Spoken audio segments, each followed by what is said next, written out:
warahmatullahi wabarakatuh.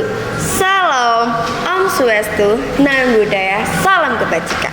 Halo teman-teman, selamat datang di podcast Bestri.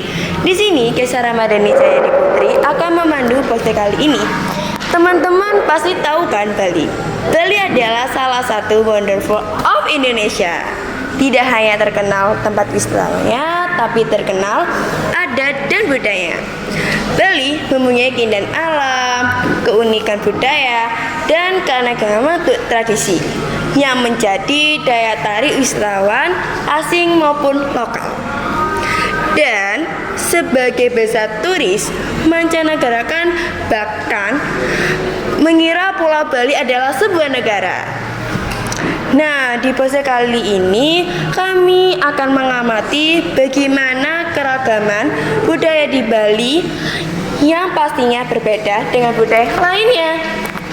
Yuk lebih kenal Bali lebih dalam bersama teman-temanku. Saya Kesha Ramadhani Jayadi Putri sebagai MC dan saya Kesha Gina Farwala sebagai masyarakat Bali.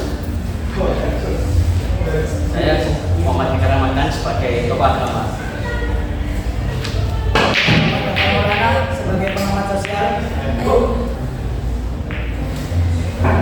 Saya Diva Sandra Bintang Mulia sebagai turis di sini. Saya Muhammad Nasalsa sebagai pengamat budaya. Saya Kisha Aweri Mawar sebagai pedagang. Nama saya Arifan Yusuf Saputra sebagai masyarakat Bali. Nama saya Dewi Saputra Lasamu, saya sebagai editor. Saya masih Saputra sebagai editor. Saya Tugu Agus Firmansyah sebagai pemangkuan.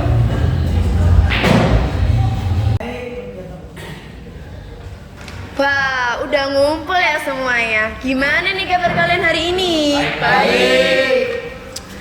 Baik juga ya, saya juga baik kok. Langsung aja nggak sih kita mulai pertanyaannya? Iya, langsung.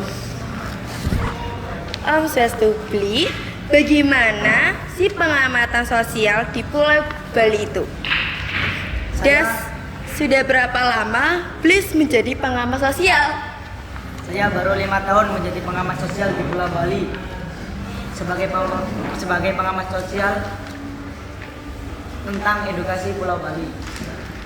Wah, lama juga ya Bli. Bagaimana cara menjaga agar budaya Bali tidak tercampur dengan budaya asing? Untuk menjaga budaya Bali agar tidak tercampur dengan budaya asing, yang pertama itu kultural Bali itu sendiri. Kita sebagai orang Bali, khususnya warga Bali, harus menjaga tali persaudaraan, dan juga masyarakat Bali itu sudah ditanamkan tentang budi pekerti, adat dan budaya sejak umur 1 hingga 2 tahun, sehingga walaupun sudah dewasa, masyarakat Bali tetap mengingatkan budaya-budayanya. Bagus. Jadi, memang sudah ditanamkan sejak kecil ya Bli. Pantas saja anak-anak di sana masih kecil, kadang sudah bisa luwes narinya. Selanjutnya, bagaimana dampak pariwisata terhadap masyarakat lokal di Bali, terutama dampak perubahan sosial? Kalau secara umum itu dampaknya besar sekali ya, karena orang Bali berkecimpung hampir 85% bekerja di destinasi pariwisata. Wah, lumayan juga ya Bli. Bagaimana perubahan sosial yang terjadi selama beberapa tahun terakhir ini? Perubahan tidak terlalu signifikan, tapi hampir 3 tahun Bali terkena dampak virus corona. Pemangku adat dan lainnya itu memberi edukasi atau pemahaman. Semoga kultur kita tidak dihilangkan, jadi adat dan tradisi kita juga tetap harus dijadikan walau memakan biaya yang besar. Lalu, bagaimana harapan Bli untuk masyarakat Bali ke depannya? Harap masyarakat Bali itu selalu memberikan senyum supaya setiap wisatawan dari berbagai negara dapat merasa nyaman, dan Bali juga menjadi destinasi wisata yang sering dikunjungi selama 3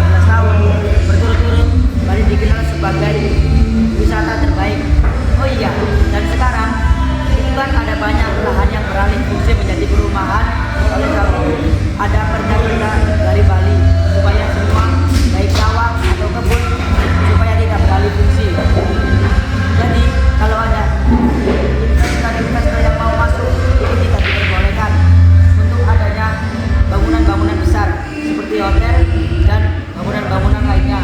Jadi masyarakat Bali itu sendiri memang sangat berperan dalam menjaga budaya. Oh, Bali itu sangat menjaga budaya supaya tidak luntur ya. Terima kasih ya, Bli. Nah, selanjutnya adalah wisatawan asing. Bagaimana ini kabarnya, Ibu? Where do you come from?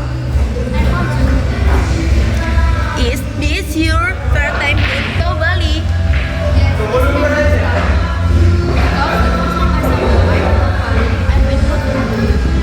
What made you went to visit Bali?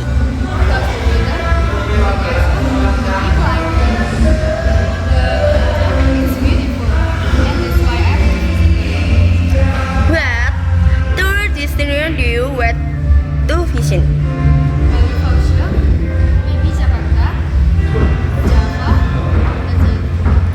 What were you impression were you will in Bali?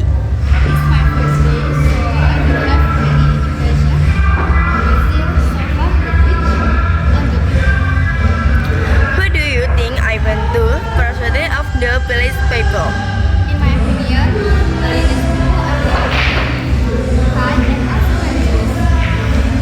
I3 is under count. Will you like to visit again? Thank you, Diva. Sekarang kita akan bergalir narasumbernya. Berikutnya itu Mbak Sri. Sebagai masyarakat Bali, gimana nih kabarnya Mbak Sri? Baik. Saya mau tanya, apa bedanya masyarakat Bali dan masyarakat desa di Desa Pangalipuran? Adakah ciri khusus? Bedanya sih nggak ada ya. Ciri khusus juga nggak ada karena pada umumnya masyarakat Bali sama masyarakat Pangalipuran itu sebenarnya sama saja. Oh, jadi memang saya ya Mbak Sri ya. Oh iya, di Desa Pangalipuran ini kan pengawasan Trimandala. Trimandala itu apa ya? Jadi konsep Trimandala itu ada 3 zona. Zona pertama itu namanya Utama Mandala. Utama Mandala itu isinya tentang biasanya dipakai buat upacara adat dan lain-lain. Terus zona yang kedua itu ada namanya Nisra Mandala. Namanya itu Madya Mandala. Madya Mandala itu permukiman perumahan warga. Dan yang terakhir ada Nisra Mandala. Nisra Mandala itu isinya pemakaman warga. Wah, pantas saja dia saya bersih sekali ya Mbak Sri. Nah, setelah ini kita akan mewawancarai narasumbernya berikut yaitu Mbak Dinten sebagai pengamat budaya. Gimana nih kabarnya, Bu? Saya mau tanya, kesenian di Desa Pangalipuran itu seperti apa ya, Mbak? Kesenian di desa ini hampir sama seperti kesenian di Bali. Bedanya adalah Kalau keragaman kebudayaan di Desa Pangalipuran itu seperti apa ya, Bu? itu seperti tarian. Tapi kalau di Pangalipuran kadang tiap wilayah itu beda-beda. Misalnya itu kan identik sama ya itu orang pacaran. Tapi kalau di desa ini namanya Bali. Kalau kegiatan atau tradisi yang biasa dilakukan di sini itu apa ya, Mbak?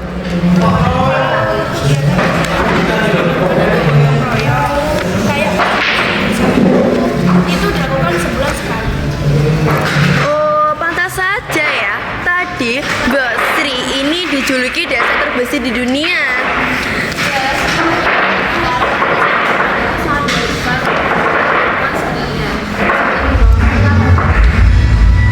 Wah, berarti baik sekali ya Mbak Sri positifnya. Ya, yang dapat kita ambil dari Desa Pangalipuran. Oh iya, Desa Pangalipuran ini juga punya produk andalan namanya Lo Cem-Cem. Lo Cem-Cem itu apa sih?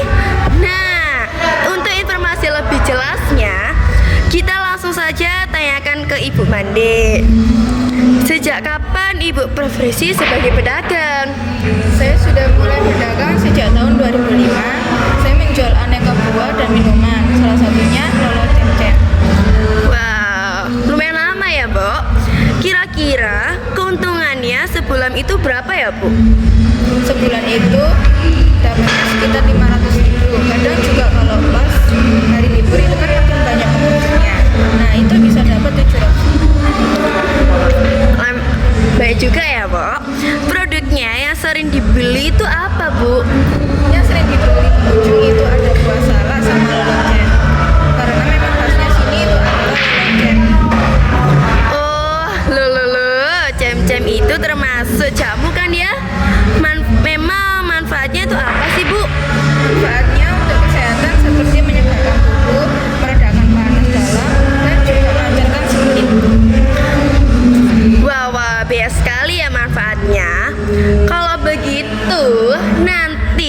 saya bakal coba deh.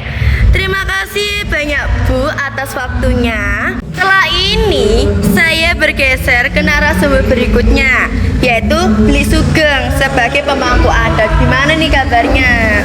Baik. Om Swastiastu Bli, pemangku adat itu seperti apa ya? Seperti yang sudah diketahui, pemangku adat itu adalah rohaniwan atau suci dalam kepercayaan di Bali. Dan pemangku adat juga memiliki wewenang untuk memimpin upacara keagamaan di Bali. Sebagai pemangku adat, pantangan yang tidak boleh dilanggar? Tantangannya tentu saja ada, yaitu tidak boleh mengambil apa yang menjadi milik pura dan juga tidak boleh makan daging sapi. Oh, tidak boleh makan daging sapi. Apakah ada pesan atau nilai-nilai penting yang ingin Bapak sampaikan kepada generasi muda zaman sekarang? Ya, yang ingin saya sampaikan, Bali itu punya rasa hormat yang tinggi terhadap budaya dan adat. Jadi saya harap anak-anak muda di zaman sekarang dapat meniru hal-hal positif dari masyarakat Bali tersebut dan juga dapat menjaganya.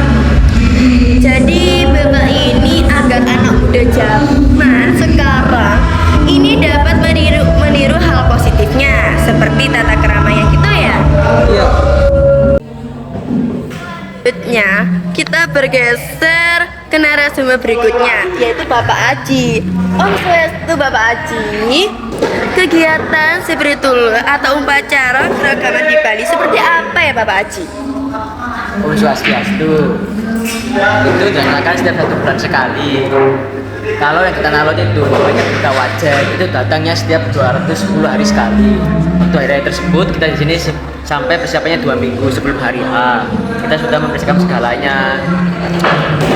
Lumayan juga ya Bapak Aji. Mengapa wanita yang sedang datang bulan tidak boleh mendekati area pura?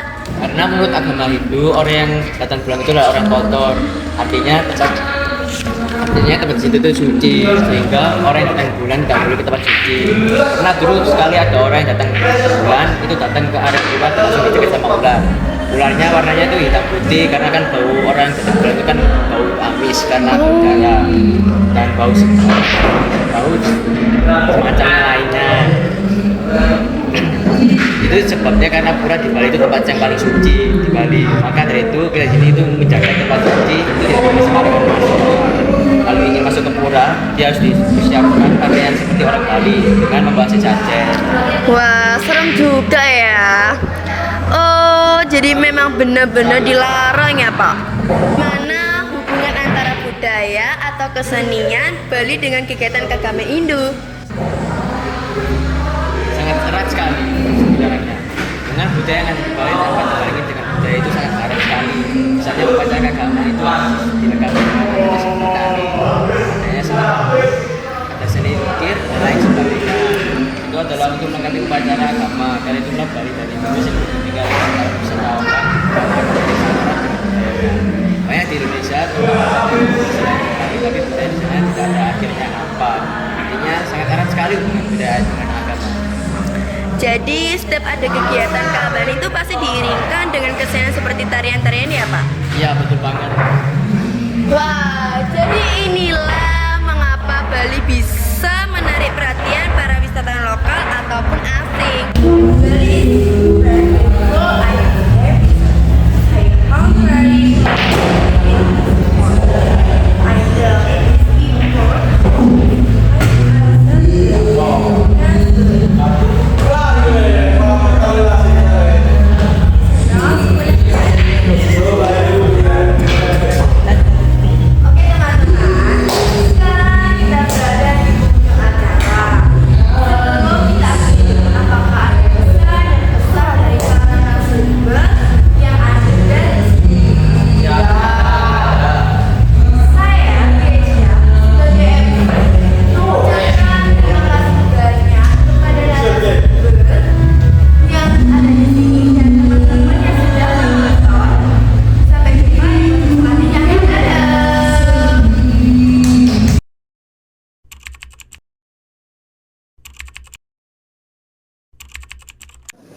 2005 saya sudah sebagai pedagang salak. Pedagang salak, semago dan manggis jeruk.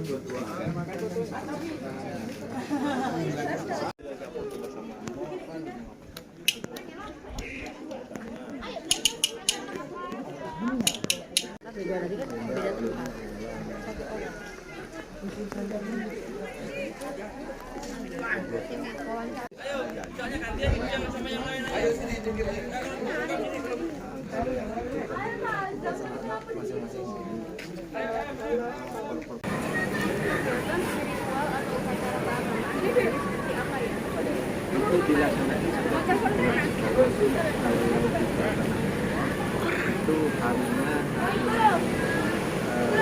itu lagi namanya.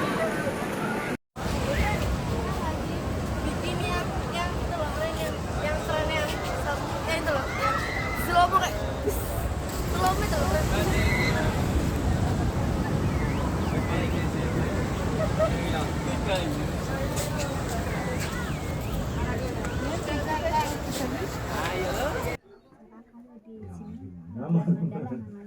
Di Jawa bahasa Bali. Jangan yang tua-tua banget kan nggak begitu bahasanya, nggak paham. bahasa Bali ya Bu, kalau bisa pakai bahasa Indonesia.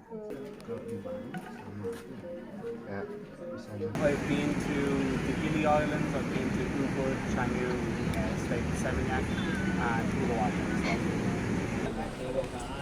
Mengikuti daripada budaya-budaya asing. Nah, jadi masyarakat ditanamkanlah tentang budaya-budaya mereka itu di masing-masing desa itu. Nah, edukasinya mulai dari penyuluhan-penyuluhan yang dilakukan oleh beberapa masyarakat sosial. Terus bagaimana Dadah. Weh.